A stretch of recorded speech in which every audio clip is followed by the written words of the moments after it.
Tom was occupied with analyzing new experimental data, which, despite being mundane and labor-intensive, was essential to the advancements he and his team had made on their project vehicle over the past month.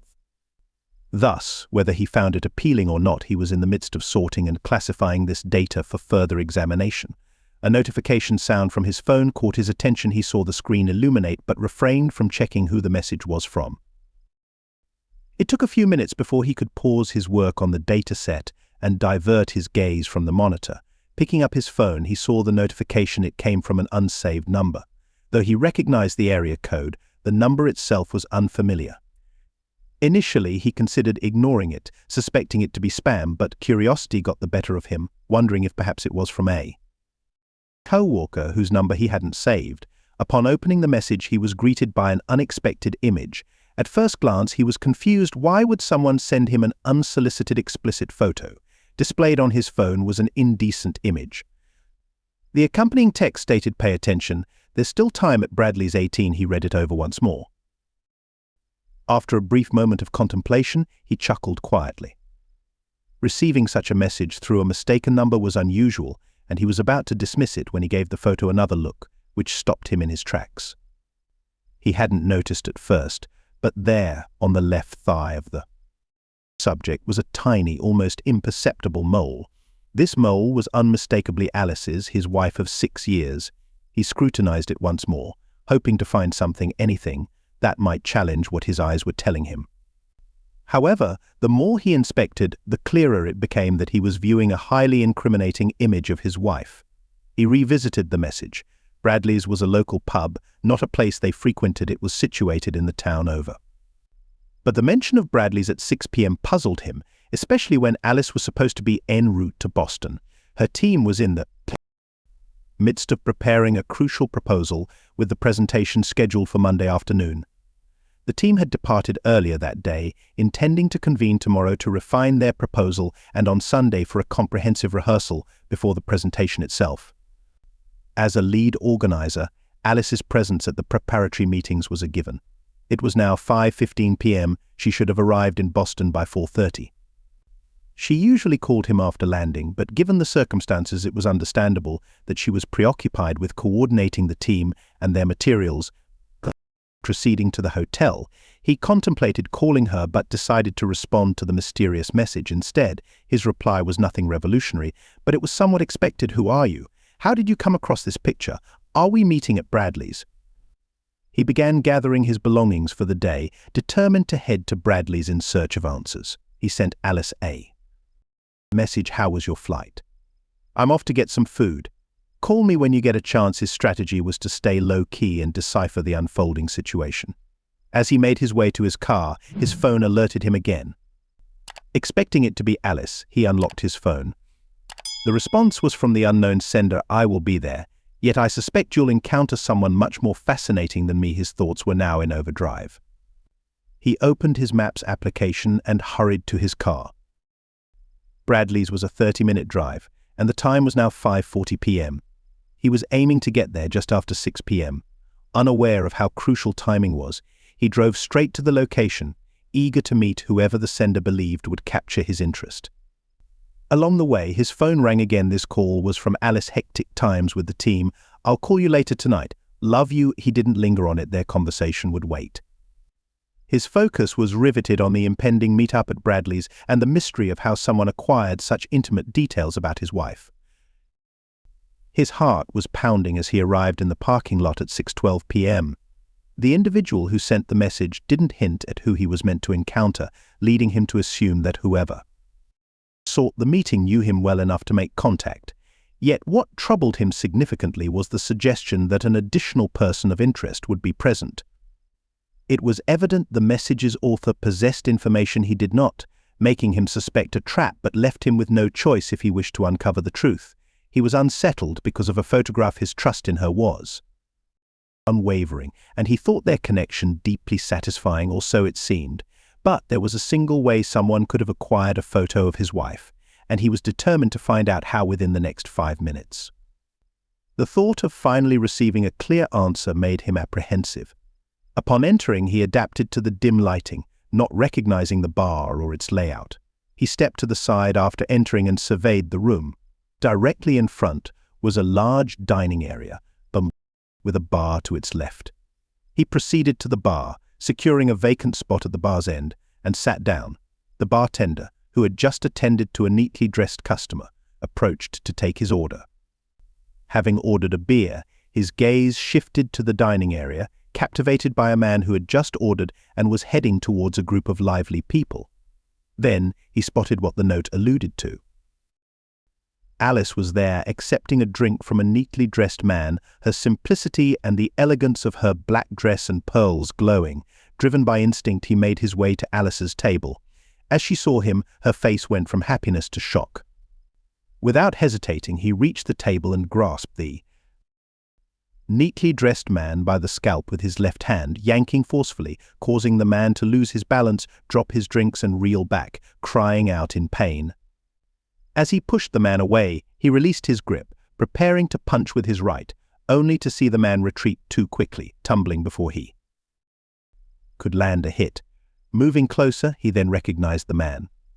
"Stay down, Pete," Tom ordered firmly. Pete, once sharply dressed, peered up from his soaked suit, lying on the floor, and complied without moving or speaking.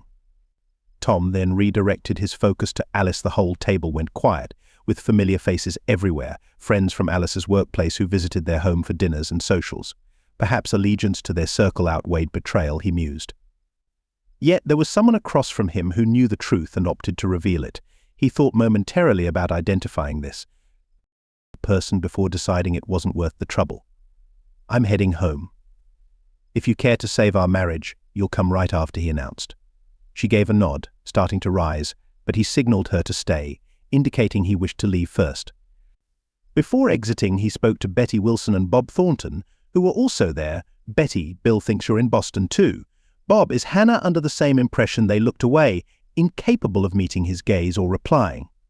He speculated whether the entire group was involved with one another, a suspicion he regretfully confirmed for at least one duo. The drive back was automatic, and he was surprised to find himself home without remembering the drive. He went in, grabbed a beer from the refrigerator, and relaxed in the sitting room. He knew Bill Wilson and Hannah Thornton, but was unfamiliar with the other couples. There were 4 couples in total. He considered reaching out to Bob or Hannah, but felt no urge to talk and had little to go on. Meanwhile, Betty and Bob were assessing their situation. Deciding to communicate via text, he quickly sent a message to both. "Just found out from Alice that the team's travel plans might have changed. Checking for updates might be a good idea." Now they were informed that something had transpired, allowing them to determine whether to investigate further or not. At the very least, he was content to have played his part. Roughly 20 minutes later, Alice's arrival was heralded by the garage doors opening as she maneuvered her car into the garage. He was waiting for her in the living room. As she walked in wearing her slim black dress, sans her shoes and jewelry, her presence exuded calmness as she moved to sit opposite him on the sofa. He opted to keep silent, recognizing the power that silence holds in any dialogue. He was determined to sustain this quiet as long as it took. Alice seemed on the cusp of breaking the silence shortly thereafter. "You're misunderstanding the situation," she began. He signaled for her to stop talking. "You have no idea what I'm thinking about tonight," Tom replied. "There's no need to explain. As engineers, we understand that answers are not always clear-cut, which can lead to less than ideal results. Thus, I won't ask why. Let's start simple. How often do our mutual friends, excluding those merchants, see me as the fool in your interactions with your co-workers and friends?" "Tom, it's not at all what you think," Alice countered. "Our group had a change in travel plans, and instead of returning home only to leave again tomorrow, Pete proposed we stay in town for a break. I wasn't with the group the whole time. Where was everyone else?" Tom pressed. Upon receiving the message, some chose to stay another night at home and join us at the airport the next day, she admitted. "So you chose to mislead me," he observed. "You and Pete seemed rather close. Is there something you wish to disclose about the relationship between the lead engineer and the standout program manager?" "First off, Pete is fine, and he managed to convince Bradley's proprietors to avoid legal action," she pointed out optimistically. His astonishment at her allegiance was evident. "Your boyfriend doesn't concern me. If that idiot hadn't tripped, I would have been the one hurt, Tom stated, adding, let them file a lawsuit. I've endured a night in jail before, it's not daunting. This will act as solid evidence, he commented with a small smile. Do you have affection for him? Tom watched her pause, a signal she was gathering her thoughts. Clearly, silence was a potent tactic, filling the space with more tension as he awaited her response. The issue doesn't look like it will be easily resolved.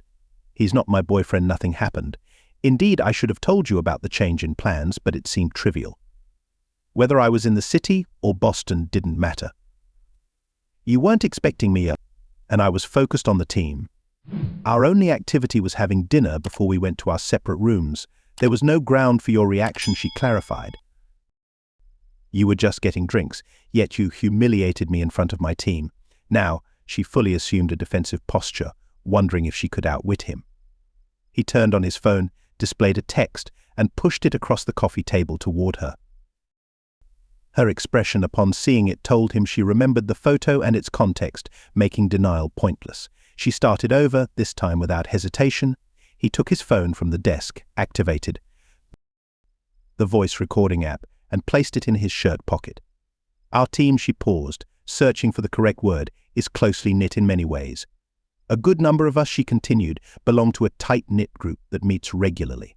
Bradley was the one who brought us together. We were the ones, she added, who took on the bulk of the work in drafting the proposal. You know how much effort I invested in our proposal. It's hard to say how it all began. It was after Pete became the Prime Minister. Working closely together, I was drawn to him. It just happened, Alice stated, without placing blame. He reminded her, sex doesn't just happen first. One must remove their clothing. There's a series of intentional decisions made. We both know this, so don't try to minimize my feelings. About 6 months, he answered one of his own questions. That was when Pete sealed the deal. Correct, she acknowledged with a nod. Team, he started again. All of you, he paused, leaving his thought incomplete. I mean, all of you involved, she nodded again. Yes, Pete thought it would be good for building trust and team cohesion. Is this his reasoning for creating a sexual dynamic within the team? Now, you're just insulting. It's much more important than that. I've never felt closer to Pete and our team. Alice regained her confidence. He foresaw difficulties arising from this, sadly accepting that this would probably lead to negative consequences. Your group will experience some personnel shifts, Tom announced. How could you? Alice responded, visibly stunned. Tom, revealing that might hurt even more individuals. Better they discover on their own. We must accept this, she countered. Understand, I refuse to be quietly complicit. I have a preference for Bob and Hannah, far over Betty and Bill, he admitted. I've let them know my travel plans seem to have changed. How your friends react to their significant others, and how those significant others handle the reactions, is purely up to them. I'm content with my decision, Tom elaborated. Our team is the top performer in the history of CR Inc., she raised her voice. You've gained from it too, haven't you? Just because our team meetings were on Wednesdays doesn't imply you were overlooked. You were always included, you had my attention whenever it was needed. So here I was, enjoying my early moments with my team, and you were none the wiser. That photograph you challenged me with, shall we talk about it now? She dared him. So now, just because you know and feel slighted, you want to belittle all that my team and I have achieved, Alice vented, her anger escalating. Tom felt his heartbeat accelerate as Alice fiercely defended her team's integrity, but angering him further. While driving back from Bradley's, he wondered if Pete's actions could be forgiven as a one-off. This thought quickly dissipated. He was done listening. He wished to hear no more. Yet she insisted, no, you won't be let off the hook that easily. You need to text Bob and Hannah, telling them you've spoken to me and we're stuck in Atlanta, but have secured flights for the morning. This will be the excuse used by Betty and Bill, and you are to support it. Got it? She demanded. There's too much at stake with this deal, and your objections don't matter. Send the message, then we'll plan our next move. What now? Tom burst out. This is the end. Proceed however you wish with your unethical team and leader Pete. It's over. I'm seeing a lawyer this week to settle matters. It's a simple equal split. You keep your pension, and I'll keep mine, Tom stated. Go ahead if you have reservations in the city. Make use of them. Go to Boston and achieve another great win for you and your team, Tom. Please send these messages, Alice pleaded in a much softer tone, appealing to him. Without Betty or Bill before the presentation, the company could lose millions. We both could miss out on tens, if not hundreds of thousands in commissions and bonuses. Just think of what this money could do for us, just us two. Forget the confusion, please. Tom, B. Don't let unfounded worries about casual flings block our way. Pete says I'm on a fast track to becoming CEO. I just need to keep doing what we're doing for a few more years. Is that what you want for me? For us? She asked. Alice, leave, he said, barely getting the words out before he was suddenly hit in the back, the strike sapping his strength as he fell to the ground, a knee pinning him down. Don't hurt him, Alice cried out. That's too much, she remarked, implying that the discussion about whether my nose was broken continues. What Pete said, leaning down as I lay immobilized. Alice, there has to be a bug, Tom realized, now clear on her allegiance. We'll see who ends up with a broken nose, Pete sneered. Seize his phone and send the texts as him. We don't have time to. Waste someone lifted him up, the lone person. He displayed false outrage, forcing his captor to put in significant effort to get Tom on his feet. This gave him vital clues his opponent was a physically unimposing office worker, struggling to breathe from the effort. Once Tom was upright again, he caught his breath and was back in the fight. Contrary to Pete and his team of suave salespeople, Tom's unit was grounded with the 160th SOAR detachment from Fort Campbell, California. His engineering team wasn't comparable, but after participating in test missions with the crews, they earned an invitation to push themselves to the limit during the Pillsbury test, overseen by some formidable figures who managed missions in aircraft specially modified by his team. If these individuals showed up at your doorstep, it meant they were on a mission, and your time was up. Tom and his group crafted the essential tools for penetrating and, importantly, evacuating high-risk areas. Tom's group felt a sense of achievement in their enhancements that contributed to the success of their missions and the safety of everyone involved. The crew of Wonder 60, along with their formidable passengers, deeply appreciated Tom's team's efforts to ensure their equipment was operational. The group's most daunting figure was Staff Sergeant Troy Baker, who was well regarded by his peers. His respect was universal, from the homeless to high-ranking officers, earned through his commitment to accompanying his team on worldwide assignments. He was known for his principle of never leaving anyone behind, a reputation that became legendary following an operation in Colombia. During this mission, Staff Sergeant Baker encouraged a young lieutenant, leading a platoon for the first time, to remain close. He saw promise in the lieutenant despite it. Being his first mission, their unit was ambushed by FARC rebels, but they successfully fought them off. Then Baker found the lieutenant lying on the ground, unconscious from a head wound. He's not alive, the medic announced after checking his vital signs. Baker, however, hoisted the lieutenant onto his back. He might be, he countered, but he's coming back with us. The medic looked at him as if he had lost his mind. With over 5 miles through dense forest to the extraction point, returning unscathed would be lucky, let alone with a fallen comrade. What was Baker thinking? The sergeant seemed to grasp his doubt. I'd do the same for you, Billy, he told the medic. Stay close in case I need your help. This episode would go down in history. When they arrived back at base, the medic was there to meet the helicopter. He told the physician how the lieutenant had been saved. The physician, skeptical, took out a flashlight and pen. To the medic's surprise, the lieutenant's pupils responded to the light. Would you like to reconsider your diagnosis? Doctor, the medic asked, as they hurried the revived lieutenant to surgery. Baker was a man. Untouched by time, speaking seldom but capturing the room when he did. In an age of the fleeting and disposable, he stood apart as something crafted with care and uniqueness. Tom and his team were particularly drawn to this during their downtime. The sergeant showed his gratitude by teaching Tom and his colleagues basic yet vital self-defense techniques. He reminded the engineers of the importance of being prepared, even humorously suggesting the most danger they might face could be a jammed printer or a serious paper cut. You might find yourself in some fascinating locations in this job. It's good to be ready for anything, even encounters with the local staff, Sergeant Baker explained.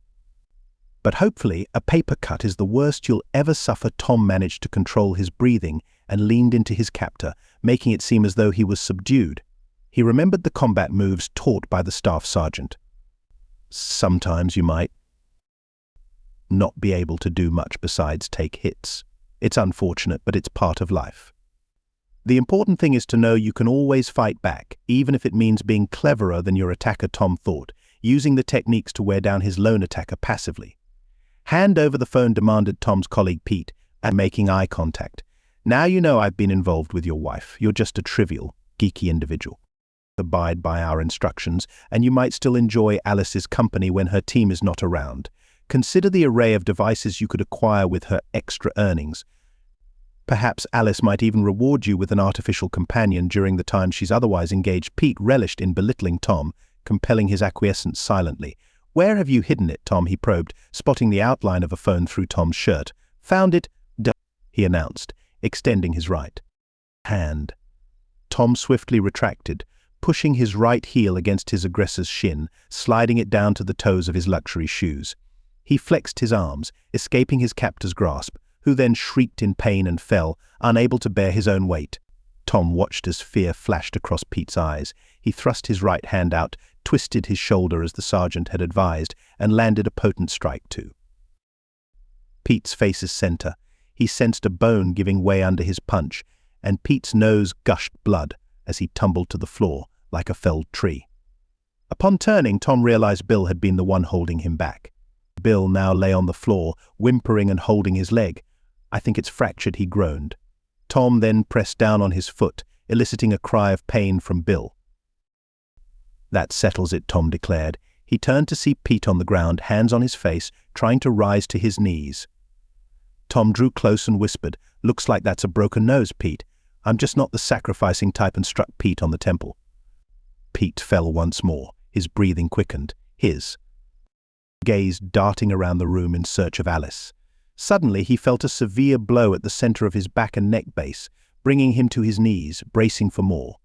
Alice stood there, wielding a cast-iron skillet, aiming at Tom but only grazing him slightly. He rose and grabbed the skillet. "Tom, there's still a chance to resolve this," she pleaded. "Think of the wealth you're turning away. I'll end these schemes. I swear we'll go back to how it was, just us," she proposed. He massaged his neck, astonished at her quick change of heart, reminiscent of the shifting entity in John Carpenter's The Thing. His smile, born of this comparison, was misinterpreted by Alice as acceptance. She moved in for a hug. He shifted his hand to brace her, paused, then swung at her nose. The blow was not meant to knock her out, but was enough to break her nose. Alice screamed, collapsing. "Painful, isn't it?" Tom asked. "Your vision blurs?" "Breathing's hard, blood is everywhere. Works every time. Why did you hit me?" she cried. "Because I could," he replied. His phone continued to record. Not every recording was beneficial, but he believed he had sufficient evidence to justify his actions. He surveyed the room, recalling his training: seize the moment, hesitate not, and don't stop until you stand alone. Aside from Bill's moans and Alice's efforts to control the bleeding, he was the only one in action, hero of the day. Once again, he thought. Looks like neither your dear Alice nor Mr. Bill will make it to work Monday. Missing out on all that wealth and generous bonuses, Tom reflected. He considered notifying Art and debated calling emergency services, opting to wait, preferring the opportunity to question Alice further. He approached her, now pressing a kitchen towel to her face. Tom positioned himself beside her. "Squeeze the top of your nose using your thumb and index finger like so," he demonstrated, guiding her. The surge of adrenaline dissipated, leaving him feeling suddenly exhausted, collapsing into a seat opposite Alice. "Where has my wife disappeared to? The Alice I encounter daily is not the woman I'm facing now," he reflected, bewildered by her capacity for deception over such an extended period. Was it all worthwhile, he questioned. Alice glanced at him, shaking her head in response. "It could have been," she answered. "Had you been on board? We were so close. Come Monday, I would have been promoted to the executive level. This incident is a setback. I can sort it out, but it delays my plans." "Is this your ambition, then, to ascend to vice president?" Tom probed. "And what of us? Will the subterfuge and falsehoods persist?" "Tom, your naivety is your downfall." Pete pointed this out. He observed that your uncompromising morals and utopian ideals would limit me if I let them. He counseled that I needed to detach from your sway and claim my autonomy to truly advance. Did he counsel you thus before, or after becoming involved with you, Tom pressed. You're clueless, she snapped back. Oh, I tried to excel as an engineer. Adhered to every piece of advice you suggested would advance my career. Interested in what actually made a difference, Tom stayed silent. When witnessing someone's downfall sometimes, the wisest course is to keep your distance, he noted, recording their conversation. Let me enlighten you, dear husband, all those guidelines you offered were in vain. I went above and beyond to ensure every project was completed on time and within budget, yet all I got were a few well done. Girl, it wasn't until Betty took me aside that I grasped what a woman must do to truly make her mark. Trust me, utilizing one's allure to climb the corporate ladder is not just simpler, but infinitely more satisfying. Did this epiphany occur before or after Peter's involvement, Tom queried. For someone who takes pride in being a sharp engineer, you're astonishingly obtuse at times, Tom, she retorted. It was during a festive party, a year into my tenure at CR, that I first tapped into my creative side, and I've never looked back since. Are you suggesting you've had dealings with the boss?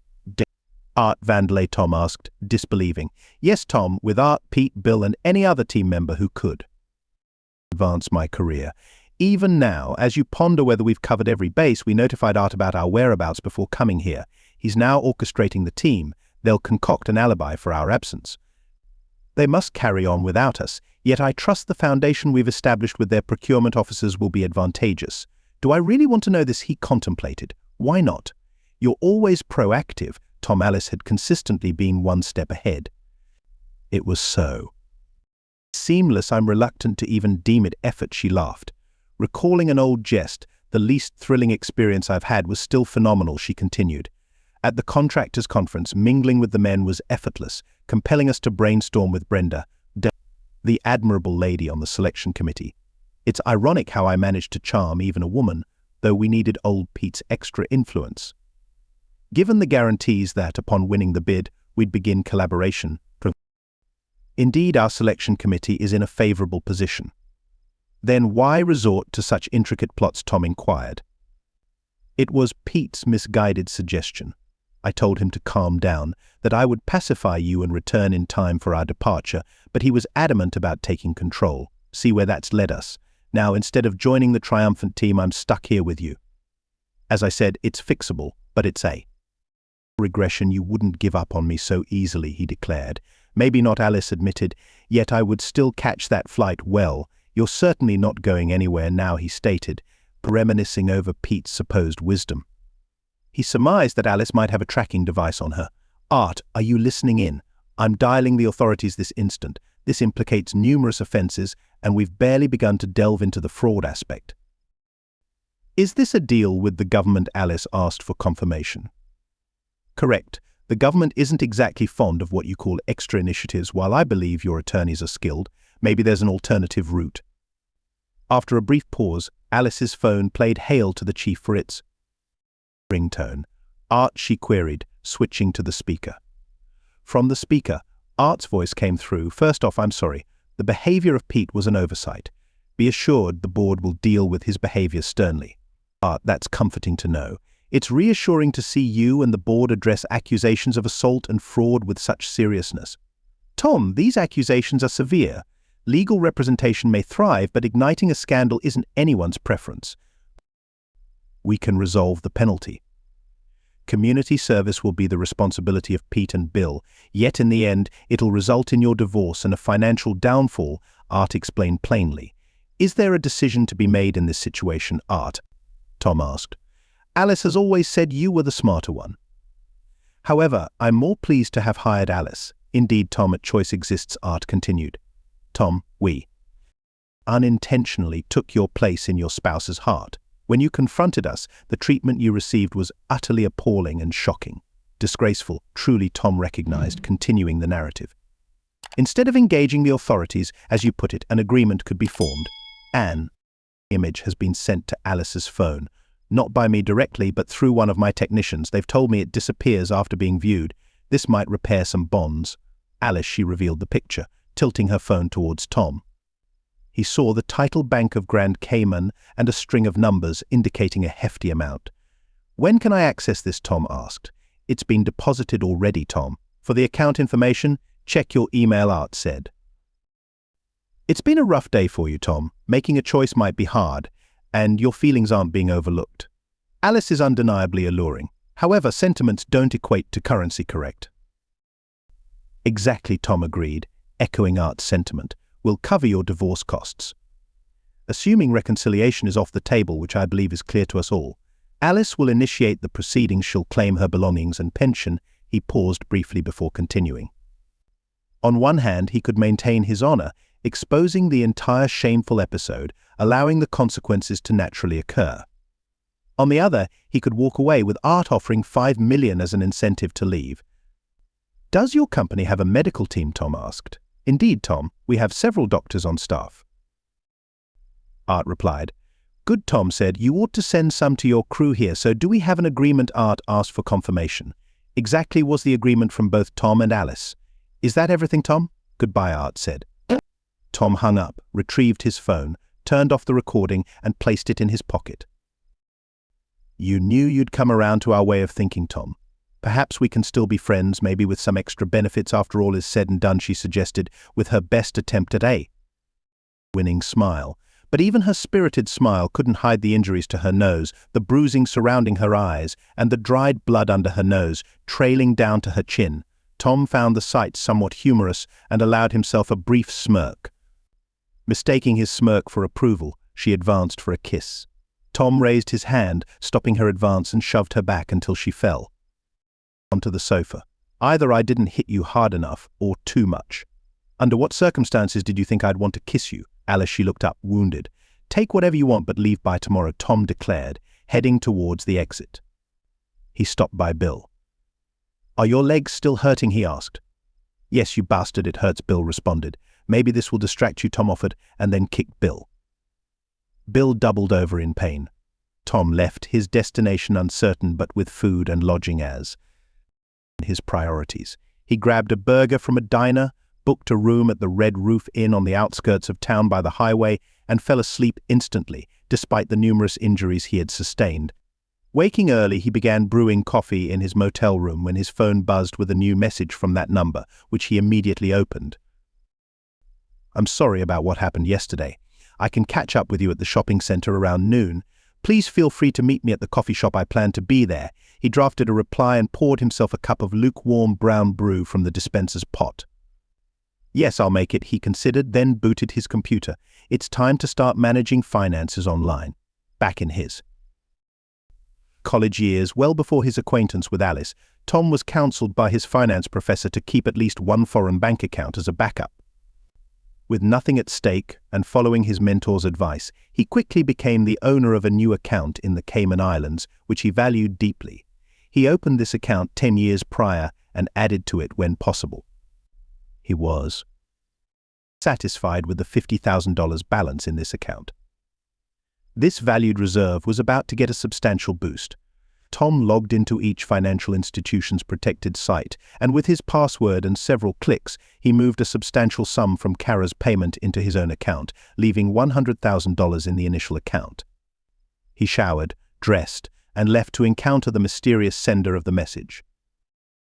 Tom arrived just past midday and upon entry noticed a man gesturing to him. The man appeared to be of Tom's age, handsome and smartly dressed. Tom walked up to him. I think you're the one who messaged me, Tom remarked as he took a seat. I'm sorry about how things turned out. I'm not sure if there was a direct way to tell you, the man began. Maybe begin with who you are and how you're linked to Alice, Tom proposed. I served in the military, leaving after 8 years because of an injury and a long rehabilitation, which led to my medical discharge. I started at Carica 6 months ago and was assigned to Pete's team 3 months in. Talking about work with a friend, I brought up Alice, and once her full name came up, we figured out we knew someone in common who asked me to keep an eye on Alice. The team was initially welcoming. The reason wasn't clear right away, he said. About 2 months later, Alice came up to him. She's quite appealing and, well, convincing. However, when I brought up the ring, she just smiled and claimed it was okay with you. I disagreed and expressed my dissent, leading to a period of isolation. After I turned her down, I was given only the hardest assignments and consistently faced Pete's dissatisfaction. I reached out to our common friend, disclosing Alice's behavior. He thought there was more to the story and felt you needed to know. Pete had shown me a photo, trying to convince me to join their group with the promise of a reward. Needless to say, I do not support their methods. I quit yesterday and reached out to you, our mutual friend Tom Troy Baker. Without Troy, I wouldn't have made it here, he confessed then. Stopped. Let's just say he's been there for me during some challenging times as a rookie lieutenant. I owe him a lot of favors. We both do, Tom recognized. What's next for you, the man asked. Art basically spelled it out for me. Getting the police involved is a possibility, but facing their legal team, it probably wouldn't amount to much. We've settled on an agreement. You might think I'm settling, and in some respects, you're correct. They took something irreplaceable from me, if I can't get justice legally, at least I can make sure they make amends. It doesn't bring back Alice, but perhaps I'll find out she wasn't as irreplaceable as I thought. I've got a journey planned. Pass my thanks to Troy for everything. I won't be going back to my previous employment. And how about you? Tom eventually asked. Well, Troy has always spoken highly of Baxter Inc., and with you leaving, they might be looking for another engineer. You might find that things are a bit different at Baxter. It might suit you better. The workload is heavy, yet the extra benefits aren't comparable to what Tony's team offered. Tom smiled. I suppose I can handle that. The stranger stood up, and Tom did the same. They exchanged nods and left separately, without continuing the conversation. On a Monday, Tom had just completed the check in process for his flight bound for Costa Rica. He considered Tamarindo to be an excellent place for some downtime. As he moved towards the security area, he noticed a mailbox in his path. Digging into his pocket, he pulled out an envelope destined for the U.S. Department of Justice in Washington, D.C. It contained a USB stick with a recording. They might find this interesting, who knows? He thought to himself. Perhaps Art's legal representation isn't as skilled as he thinks. After dropping the envelope into the mailbox, he continued on to the security screening. 9 months later, Tom was sitting in his preferred spot at a cafe. Anna, ever so delightful, brought him his beer. Thanks, my dear, he said, bringing the bottle to his lips. He was holding a letter, which intriguingly had no return address. He pondered over who could have found him. He hadn't gone to great lengths to conceal his whereabouts, yet being in a small town on the northern Pacific coast of Costa Rica might require more effort than most could muster. His first thought was that it was Art's people who had found him. He left the letter unopened at his place for a couple of days, confident it wasn't a bomb, but still valuing caution. Carlos, Tom called out to the owner of the cafe, "Could I borrow a knife?" "Of course, mister," Tom Carlos replied. Tom handed over the letter and stepped aside. Better safe than sorry, he thought, as Carlos slit the envelope open and handed it back to him, to which Tom expressed his appreciation. After taking another sip of beer, he sifted through the letter. A few documents fell out onto the table. He read the note, which was unsigned, and simply said, "You might find this interesting," with only a phone number provided, likely a number Troy would have used to track him down, he figured. I've got this under control, he thought. Flipping through the papers, he discovered a reprinted newspaper article featuring a photograph of Pete, Bill, Alice, and Betty being led away from the Kariki building in handcuffs. The headline declared, 4 arrested for multi-million-dollar procurement scam. He smirked. Perhaps Art's legal advisors aren't as competent as he presumed, comforting himself with this thought since his command of Spanish was minimal and English was seldom spoken. Listening to English, even his own voice, was something he enjoyed. "Anna, may I have another beer?" he asked, handing her his empty glass. "Of course, mister," Tom, she answered, serving him another beer. He sipped it while looking out at the vast, deep blue Pacific Ocean. Make sure you subscribe to our channel to not miss anything, and stay tuned for the next story. It promises to be even more enthralling. If you're under 18, the upcoming tale is not for you.